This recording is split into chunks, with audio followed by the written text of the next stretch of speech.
Thank you so much for watching Amanda Stoker. About to hop in the chair right now. Prue Car, of course, the Deputy Labour leader in New South Wales. Yes. Wow, I don't know if I promoted or demoted you just then. I think probably demoted in terms of the New South Wales government. Now, before we get to anything else, did you just run your first half marathon this week? I recently have done it, yes. Well done. I know, thank you. Thank you very much. I'm envious of this exercise business. Yes, it's not easy. I can tell you that. It's really not easy for normal people. So what do you think would be easier? Running an election campaign or a half marathon right now? I probably think that running is easier than politics, I would say. I would think so. Now, I want to ask about Zali Steggall. So Zali Steggall is blowing up because Catherine Deves, who's taking her on for the Liberal Party, now follow the bouncing ball of this Days of Our Lives, right? That Zali Steggall's ex-husband's new wife now works for Catherine Deves. I know, who cares? This was headline news for the Sydney Morning Herald today, that this was a new low in Australian politics, that somehow to politically activate the spouse of your former spouse, who cares? It's a democracy, isn't it? Like, I think everyone is entitled to get involved in politics if they feel a certain way inclined, you know, and sure, like, maybe it is a tactic of the Liberal candidate for Warringah, and if I was Zali, I wouldn't be wanting to show that it's impacting me in any way. Just brush it off. It's democracy. But also, Amanda, always the go-to for these fake independents is that if anyone doesn't play politics exactly the way they did, then somehow it's a new low. Again, hang on. Are we all for professional women to make their own choices or not? I can't follow the logic here. It really is funny that poor old Zali thinks that the usual rules of all Australians being able to volunteer and participate in democracy don't apply if it's someone she doesn't like. That's not the rules anybody else has to play by. You don't get a different situation just because you're the precious independent. But again, the media treatment, right? Particularly the Channel 9 papers, they give such endless soft coverage to these fake independents that they don't just cover these things, they front page these things. They headline these stories, Amanda. And I'm sure to the people, you know, maybe they're just sort of a feedback loop of the people who actually read the publication. But in all honesty, what? The chief of staff to the candidate running against an independent is the lead story that they have to say when the alternative Prime Minister argues with himself on the position of votes today. It's almost a free pass for poor Mr Albanese to avoid having to confront the fact that his policy's all over the shop. Maybe he should be sending a bunch of flowers to Ms Zali. Now, OK, Prue, the obvious question is Albo, Trainwreck Week, all of that. But I want to rephrase the question to you. As a person who lives in Western Sydney, where there's a seat to defend in Macquarie and a seat to go for in Lindsay, what do they want out of this election? Yeah, I do think that they probably don't want, this is certainly what I've been hearing this week, us to spend the next 5 weeks talking about, you know, the internal politics of it. Like, sure, you know, Albo stuffed up, he said that, you know, he's owned it. I think if we spend the next 5 weeks talking about week one, that's when we really lose, the whole debate loses the people that we actually all are supposed to be fighting for.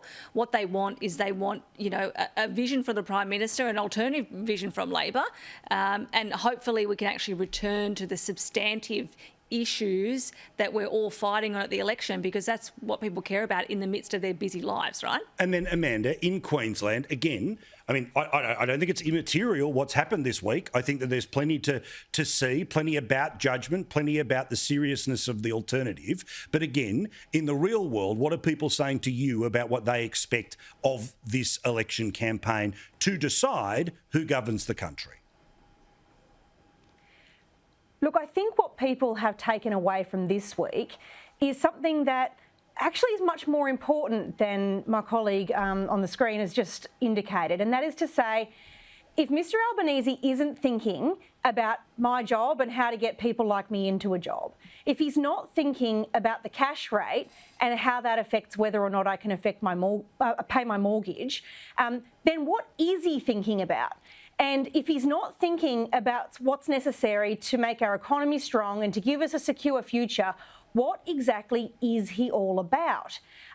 So I do think there are serious implications for the rest of the campaign that make people genuinely question whether Mr Albanese is up to the job, whether he's going to crumble under pressure, because we know that Prime Ministers face an awful lot of pressure, both in meeting the challenges domestically and in dealing with an uncertain world. And they're not seeing the evidence that he's across his brief and up to the job. In contrast, from the PM and the team, they've got a clear message about how we make the economy strong and how we secure the future. I actually think this has been a really illuminating week, because it is the first time anyone has really paid attention to how much the cupboard is bare for Labor. Correct. Look, the plan was to be Aussie Joe Biden. I don't think he's going to get the same result. Of course, we wait, watch and see to start to see some data fill in that particular picture. But I tell you what, those undecideds, they are breaking, and they're breaking the Prime Minister's way, according to those focus groups that are starting to pop up in, that far right-wing rag, the Australian Financial Review, okay? Now, the Integrity Commission. This, of course, is one of the very little things that the fake independents want to put in place. It was amazing to watch a bunch of reporters standing in Tasmania. The announcement was about Tasmanian jobs, but let's get back to the dinner party conversation about an Integrity Commission. The government has a proposal, has a law. It's quite thick. You may well have been involved in the writing of it, Assistant Attorney General. So it's not that they don't have a policy, it's that they have no path through the Parliament to pass it. Therefore, that's why it hasn't been passed. Yeah, that's right. It is quite a substantial law. It is in writing, line by line. It's been heavily consulted upon over many months. It is the product of a huge piece of work.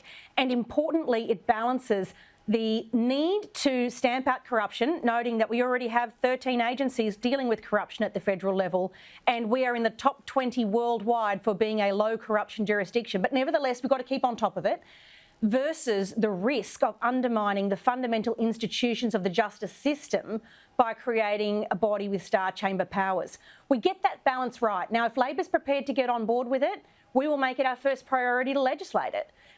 But if they're going to play games, noting that they have no bill and only a list of motherhood statement type principles, if they're not prepared to get on board, we're not going to expose that important piece of work to being bastardised by dodgy amendments that do a disservice to the interests of justice in the Senate and elsewhere. Yeah, I mean, Prue, in New South Wales, ICAC in particular, no one has a problem with a standing Royal Commission into corruption. It's one of the legacies that comes out of problems with police corruption and other government corruption back in the 90s and early 2000s.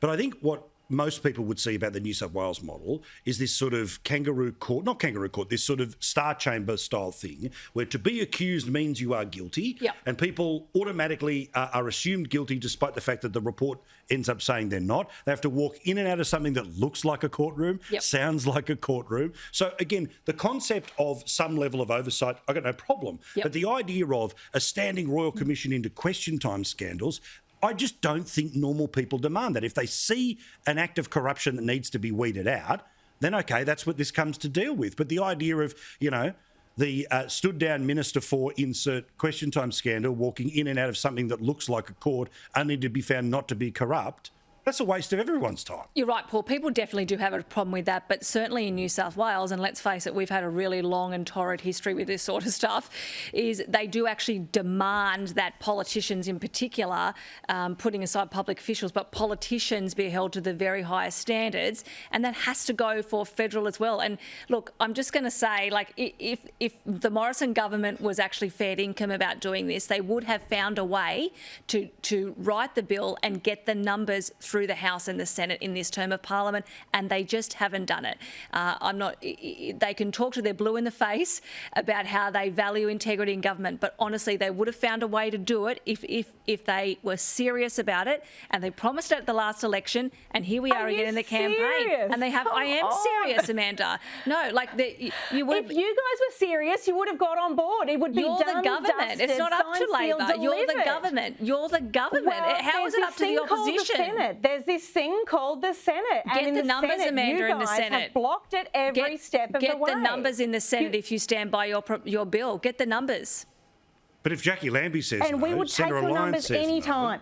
any time. Yeah, I mean, that's the thing. You needed, 3 out of the 5 at any one time. So even if you got Pauline Hanson, it had Pauline Hanson, Malcolm Roberts, you needed another one. Well, Patrick wasn't going to go there. Griff wasn't going to go there. Lambie, of course, is a standing, crazy cat lady opposition. The Greens wouldn't touch it and Labor wouldn't, so they could have this very moment. Anyway, let's move on